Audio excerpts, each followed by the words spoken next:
فوتبال زمانهای کودکی، از تیر و تور دروازه و اینا خبری نبود، فقط سنگ.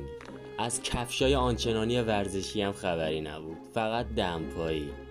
اکثر اوقات اونایی که چاق بودن و میذاشتیم دروازه و دبه میکردن که میگفتن چرا ما رو میذارید دروازه. زمانی هم حرف کسی قبول بود که قسم بخوره. به اونی هم که اعتماد نداشتیم میگفتیم تو قسم ها مثل آب خوردن میخوری. وقتایی هم که پنالتی میشد راحت میتونستیم دروازه رو تعویض کنیم.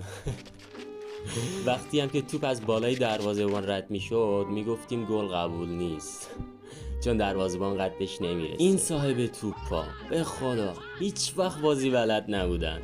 وقتایی هم که یه چیزی بهشون میگفتی سری توپو ور میداشتن و میرفتن و بازی تموم میشد. همونجا جمع میکردیم و هممون میرفتیم خونمون. به خدا که چه دورانی بود، یادش بخیر.